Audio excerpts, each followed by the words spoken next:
Oh yeah, I wanted to watch this. Star Citizen releasing in 2025, according to leak. I don't know what this is about.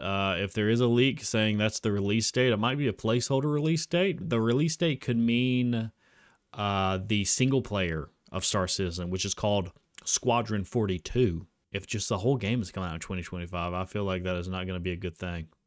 It's the start of 2024, and Star Citizen's leak Discord has released an extensive report on what is Star Citizen, 2 years out. A little more than 2 months ago, we were shown 2 days of genuine affirming demos for a game we've all been longing for. Painted a picture of something we've never really had a chance to glance at before. Star Citizen's game loop. They're talking about the CitizenCon, right? They showed off all this crazy stuff that they've been working on, all these features that players have been wanting in the game for years and years and years. And just to show that they've actually been working on it and how good the game is looking with all these like intricate mechanics and features that players have been asking for. It was just a relief for the community. Although I don't think Star Citizen is a scam, I think it's a poorly managed game.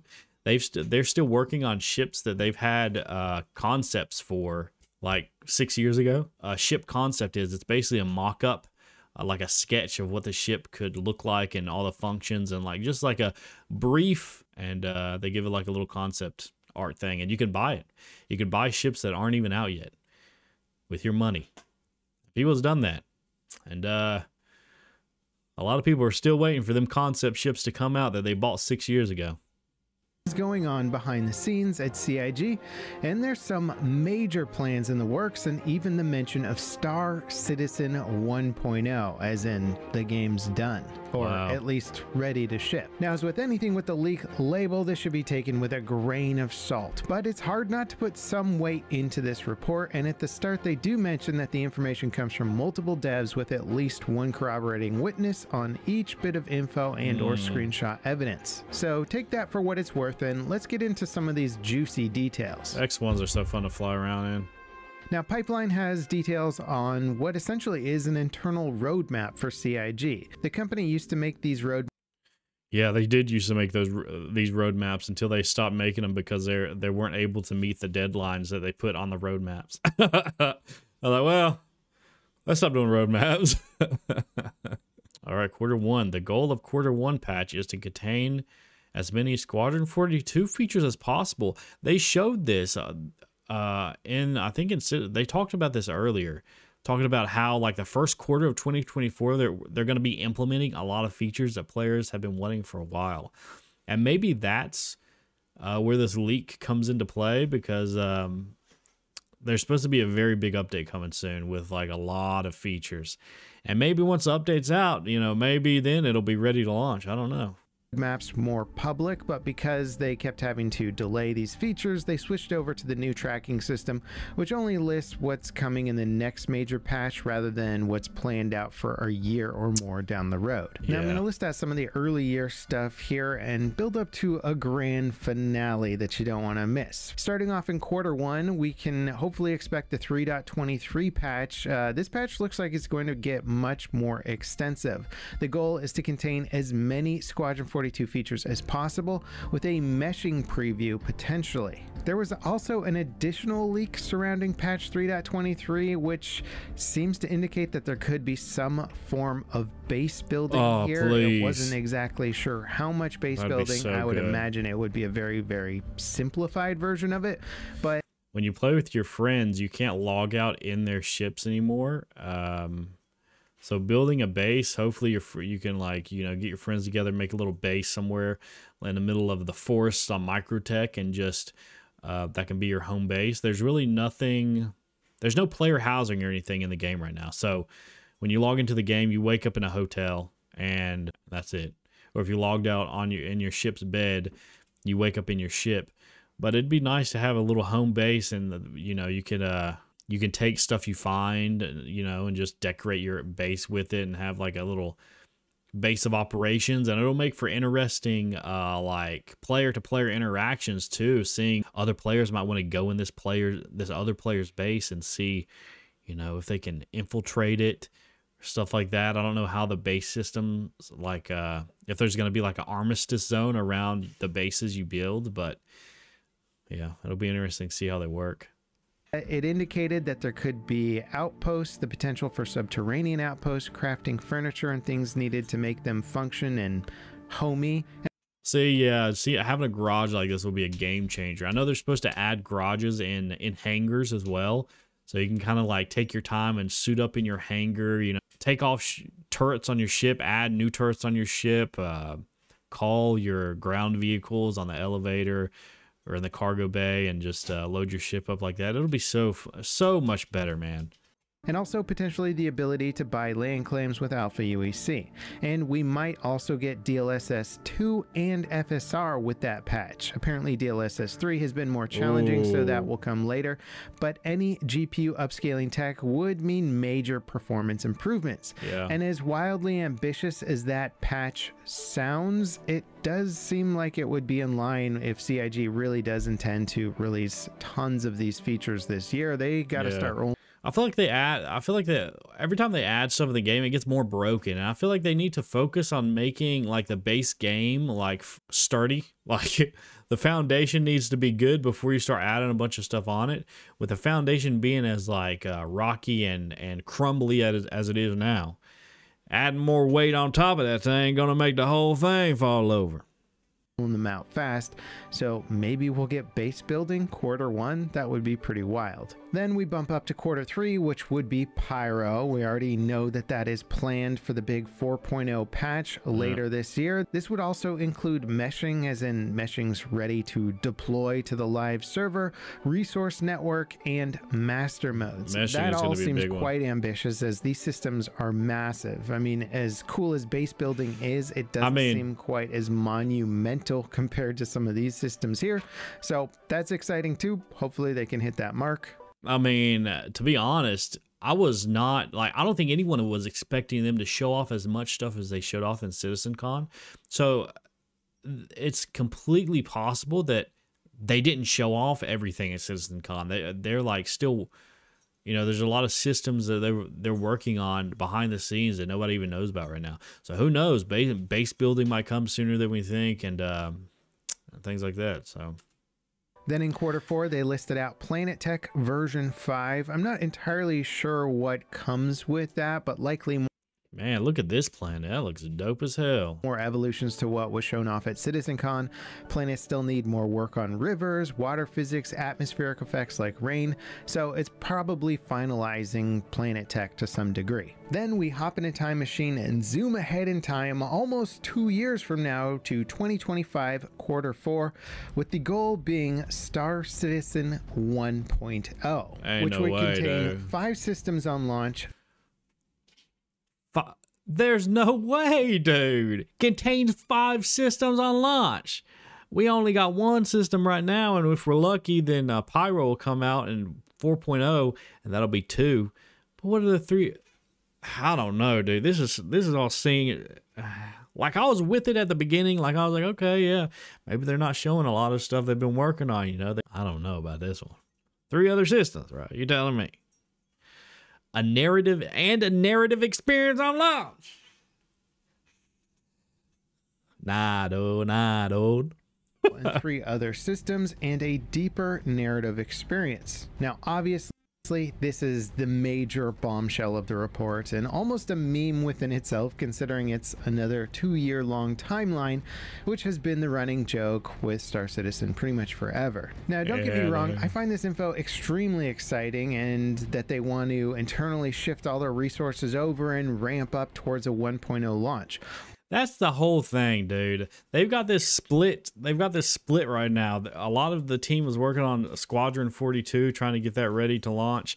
And then some people are working on the Persistent Universe. And to be honest, man, the Squadron 42 is cool and all, but I feel like the Persistent Universe is really what everybody's wanting and what everybody's like really excited for. And I'm surprised they just haven't focused more on that, because I feel like the majority of players are wanting to do the Persistent Universe. And Squadron 42 is going to be cool and all, but, you know.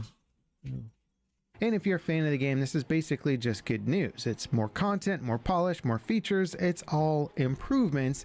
It's just a lot to get done in that period of time. Honestly, based on CIG's past progress, I mean, imagining them being able to polish off the Stanton system experience within that time frame seems, like something that might actually just be challenging within itself. But again, that's based on the past, where most of the there's a lot of space games that have been coming out and they just have completely empty planets and nothing to do. Starfield. Dude, it's true. It's like, I don't care how many planets or you can go to. If there ain't nothing to do on the planets, I ain't going to the planets. It's like, bro, sorry, I don't care. We got Starfield. We got Light No Fire, which that's a single planet experience, but it's completely it's one planet, but it's like you can go anywhere on the planet.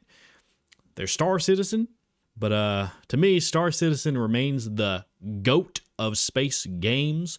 They're doing it right, and that's why I kind of couldn't get into Starfield, because it's just, once you play a game that's so in-depth and so immersive as Star Citizen with all its systems, and even though they're buggy, a lot of them is buggy, just be challenging within itself. But again, that's based on the past, where most of the resources were focused on Squadron 42 and not the persistent universe. According to this leak report, up to around 300 devs have already been moved from Squadron 42 over. Like, dude, this looks so, look at this. This looks amazing, bro. Bring stuff like this into the persistent universe. Stuff like this, missions like this, bro. But the problem with bringing this into the persistent universe, there's always a possibility of like a player is already here. So you get to this mission and you're going through this like sanitation, like sewer system or whatever they're doing here. And then another player just kills you. That's the whole thing, ain't it? But leak report, up to around 300 devs have already been moved from Squadron 42 over to Star Citizen. They should do that earlier. The Squadron 42 teams have been restructured into strike groups to polish out the remainder of that game. Now, this report goes on to examine what Star Citizen 1.0 entails, and the writer also shares in the skepticism of all the goals being met by end of year 2025. So beyond what was already stated, what is Star Citizen 1.0? Well, apparently it would be a 10 times increase in the in-game activities. That's a lot of activities and mission groups. I've seen previous plans for the increased mission scope of the game, but a 10 times increase is a lot any way you slice it. There's no way, dude. There's no way. Unless they're hiding so much from us that we haven't even seen like 30% of what they're making. You know, because they already showed a lot of it at CitizenCon that we weren't even expecting them to show. And it got a lot of people excited for the game. But dude, if they're doubling all this tenfold and also offering a narrative experience on top of it, dude, for the persistent universe, 2025, nah, dude, it ain't happening, dude. And there's the new narrative experience, which is described as having a similar scope to Squadron 42, a handcrafted experience that will introduce players to basically the world of Star Citizen at 10 to 20 hours of gameplay. And in some ways, this sounds similar to other MMOs where you have your main character quest, and this will also rely on instancing to a certain degree. Instancing being where you create sort of a separate safe server environment for players running through some of the newbie content, so oh, there we go. Okay, that's what I like to hear. I do like instanced areas, so you can just party up with somebody and go into a instanced kind of mission, and you don't have to worry about other players getting in there ruining the experience.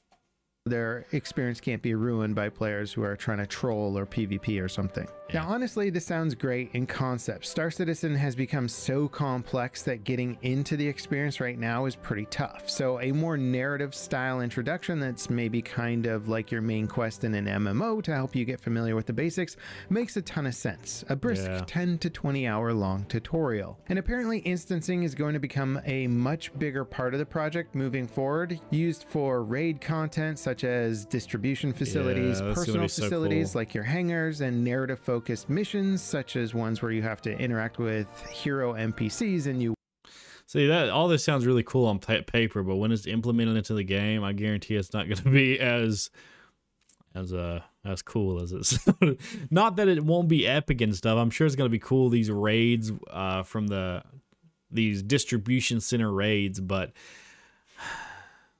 there's always some fuckery going on with Star Citizen. I tell you, it's not as easy as just landing and doing some mission. I feel like also he was talking about the new player experience. I do feel like this game has like a huge learning curve, but it doesn't help that they keep changing the controls of things too. Like this newest update changed some of the controls of the ships. So I'm hitting C for cruise to lock my cruise control, you know, at a certain speed, and it's like putting me into like some kind of weird mode where it's floaty. I don't really have control of the ship, and they've changed other controls as well. I don't understand. They're running out of keys on the keyboard to be mapped to something because there's so much shit you have to do in this game. You wouldn't want other players coming along and, I don't know, killing them before you can finish the mission. Now, I hope all of this information is true. I've said in the past that I think Star Citizen needs to integrate more instancing systems. As much as I love the giant sim experience, the majority of players will want and need some sort of shielding from the always-on game world. And instancing is a really useful tool for this. Raids are probably the best example. You want to get together with a group of friends and run some high-level missions. Well, you might run into some other players on your way to the mission, but once you land and get into an instance hangar bay, now you're separated from the rest of the bigger world, and you can. Yeah, but the problem with that is it's gonna have players who camp outside of the instanced area or outside of raids, waiting for players to fly in to try to do the mission, and they're just gonna blow them out of the fucking sky, dude.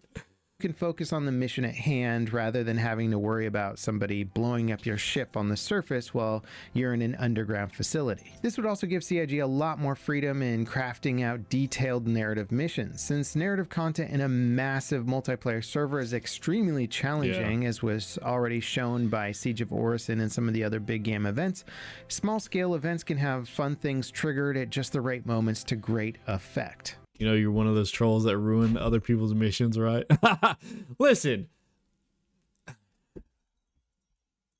Now that's some pretty juicy leaks for this start of the year. Honestly, it seems kind of in line with what CIG used to show us in terms of their upcoming plans for the game to sort of build hype, but it just sort of backfired on them too much with missing those deadlines. So this sort of seems like the internal indicator of their roadmap just being leaked to the public. And frankly, the 3.23 patch will give us a good indicator of how accurate, or I should say reliable, this information is. Again, this report cited that, you know, these are internal goals, not like deadlines or anything like that, and that CIG, I would assume, is purposely not releasing this information officially because, I mean, it's a 2-year out deadline. They're notorious for missing deadlines. This is more of a internal development goal. And if so it's like, it's not meant for public, you know, viewing. So it's like, hey guys, it'd be nice if we can work towards this 2025 deadline, but it's hard for me to imagine a higher up having a meeting with all the developers and stuff and be like, all right, listen guys, the game is it'd be nice if we could release the game in 2025 and have 10 times the amount of content. What? Ain't no way, boy. Unless they're hiding everything, dude. Shit. I don't know. That's crazy. I can't even, like, wrap my head around that. 10 times the content. If anything, this leak makes for some fun reading and potential speculation. I will leave a link to the leak document down below if you guys want to read through it all for yourself. I think I covered all the major stuff here, though. If you enjoyed this video, don't forget to leave me a like, hit that subscribe button, ding the notification bell to beat the YouTube algorithm with me. And up next, if you want to watch another video on game dev stuff, I've started working on my own spaceship game. You can check that out here. We just started at the beginning of the new year, and the next devlog is coming out pretty soon. As always, guys. Damn, dude. He got tired of waiting for Star Citizen to do stuff. He's like, listen, I'm just making my own damn space game. I ain't got time to wait for you, Chris Roberts. I'm making my own.